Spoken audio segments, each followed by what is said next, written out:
They've got a light on, but they just don't. So's this. Right.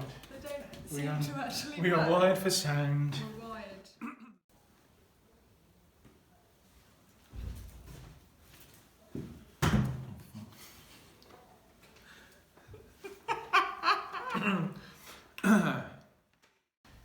Another one of the questions that we were asked in our what did we up?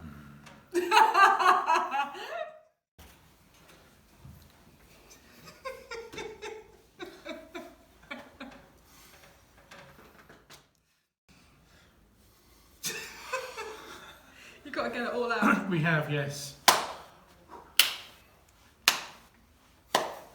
Doing loads of claps is going to really help.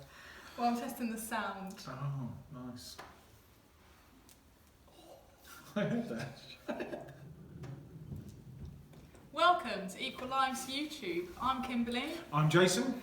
And we would like to bring you more video content. I'm going to use this channel to reach out to members and non-members and just see how we can have a more interactive relationship. So we recently did a membership survey, which we're so thrilled that we had a really good response from. So thank you so much to everybody who contributed to that. So we thought we'd kick off and read out some of the results. The full survey results are available.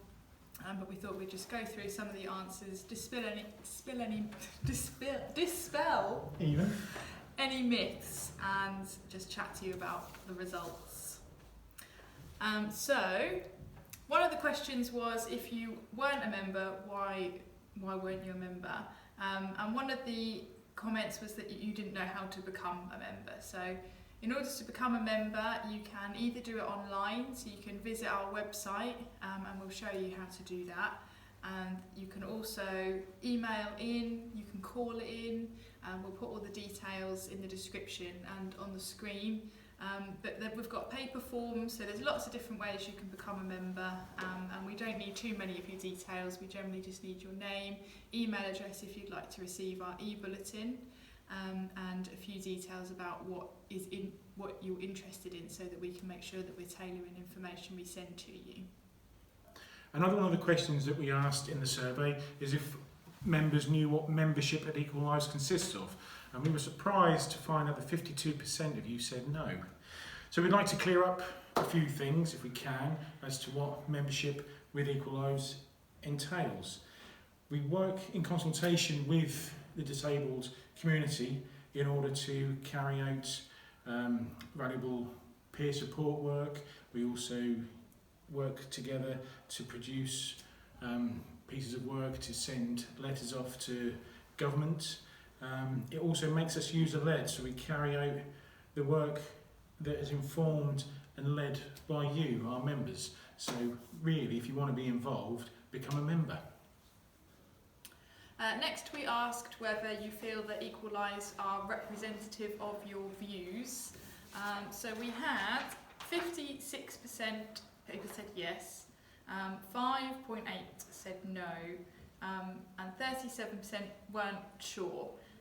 So if you did take the survey and you answered that you weren't sure, we'd really, really appreciate it if you could get in touch and perhaps tell us a bit more about why you're not sure that we are representative, or whether you perhaps weren't clear on the question, or give us some more tips on how we could improve that. If you're not already aware, some of the ways that we represent you are when we go to external meetings and we meet with the council or funders, we obviously put the point across of what the community feeds into us. So obviously we get the chance to kind of go to these meetings, and so we represent our membership and what your views are when we're speaking on behalf of Equal Lives. And when we carry out pieces of work or try to get further funding, it's because of something that you've told us. But again, if you're not sure, or you don't feel that we do represent you accurately, then do please get in touch, and because we'd really like to be able to fix that. Another response that we had was 67% of the people who filled in the survey said that they do feel that Equal Lives consults with the disabled people about the issues affecting their lives, the disabling barriers and that sort of thing.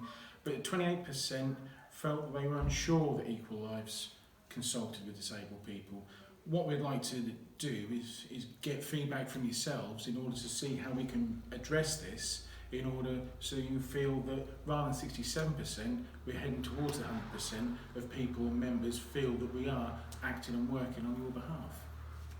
Yeah, and perhaps it's also if we're not getting in touch with you in the ways that you'd like us to, so perhaps you do feel that we do consult with disabled people, but if you can't get to us or we're not reaching you, again, do let us know. We're available through social media, through Facebook, and now through YouTube. We've got a website that you can contact us. There's contact details, there's telephone numbers, so if you feel that we're not working with you guys, then do get in touch and we will do what we can. So let's move on to what do you think Equalise membership could do differently? We picked out a few comments here, so obviously throughout this video we've only picked out some of the answers. There were lots, so like I said, if you would like a full copy, you are welcome to have one. But we asked, what do you think Equalise membership could do differently? So we've kind of highlighted a couple.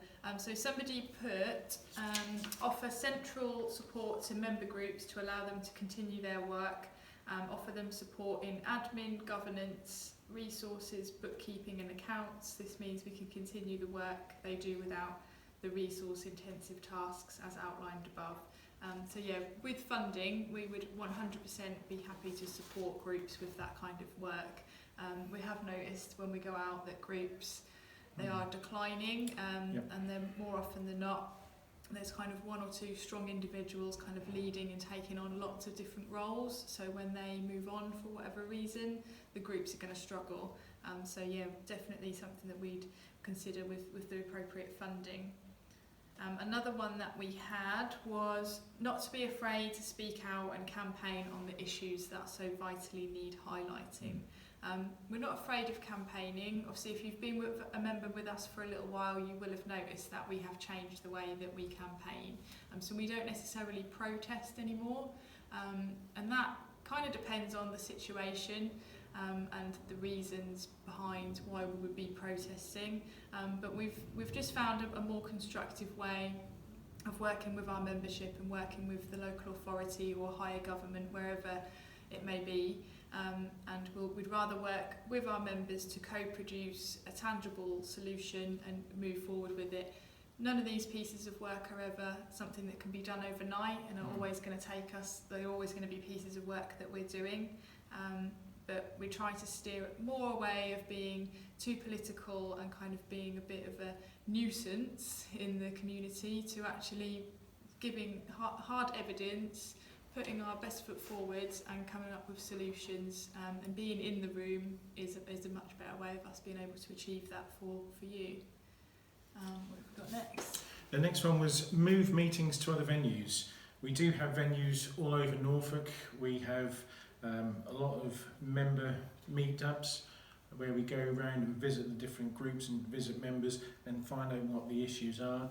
And also with our other services that we provide at Equalise, the Information, Advice and Advocacy Service, they have form fills where you can go along and there will be someone there to help you fill in associated forms with getting benefits and whatnot. They have them in Norwich, the Forum, and at City Hall, and at St Stephen's Medical Practice. They have them in Sheringham, Aylsham, Diss, Thetford, Wymondham, Kings Lynn, so all over the county. In Fakenham they have the PIP form fills only, and here at our Equalise office here in Framingham Pickup. So we have got quite a few venues that we can go to, and we are actively looking to go and visit other member groups in the coming months. But if there's anywhere that you would suggest that you would like us to come along to meet up with members and or groups, get in touch. Let us know where you'd like us to come and meet you, or if it's more convenient for you to come to us here at Equalise, then please get in touch and we can see what we can organise in order for you guys and us to be able to meet up. Yeah, it's really difficult with the venues because we're never going to be able to please everybody when it comes to that across Norfolk, such a hard place to cover. But with member meetings, we've kind of done some casual, informal meetups. We've been to North Walsham today, we've been to Yarmouth, Thetford, So we're trying to spread out and cover the county, but yeah, if we need to know where you want us to come really, and if you've got venues that you know are accessible to people, then we'd be happy to come along. Exactly. So we also had do more for people with mental health issues. We would love to be able to do more. Obviously we can't offer specialist support because we're not predominantly a mental health organisation, but if you do have something in mind that you think would be a support for mental health without perhaps being a specialist service, then we'd love to hear your ideas. We're kind of trying to combat the sort of isolation and loneliness part of mental health at the moment, when we're trialling a WhatsApp group and trying to sort of find other ways to get into the home without necessarily having to do visits or you to come out. But yeah, anything that we could do that would be appropriate for mental health without being a specialist service, we'd definitely consider. Oh, definitely. Yep, yeah, absolutely. And another one was concentrate on the everyday life of disabled people. And it's something that in our membership team we are very, very interested in focusing on, to see what exactly the barriers are that you, our audience, are facing through membership with regards to the different barriers in everyday life. And we want to, because we are user-led, we want to work with the community and see what themes come through that need addressing. At the moment, Kimberly's working on a gym project where it's seeing about getting more accessible access to gyms so that they are more inclusive, so that more people can use them. If there's anything that you would like us to sort of focus on that we're not doing already, then again, please get in touch. Reach out to us, because without you guys steering the way that we're supposed to go in, we are finding it sort of more challenging in order to be able to focus our work in the right ways. Yeah, because that's what we are here for. So for what we are user led. So I think sometimes that can get a bit lost. So yeah, we're always open to hearing from you. So yeah, I think that's a bit of an overview of the survey. It's definitely given us lots of stuff to think about and work on, and we'd love to keep you updated, and we're probably going to look to make more videos in this style, so any feedback you can give us on how this works for you as well would be really, really appreciated. And yeah, we'll see you in the next one. Cheers.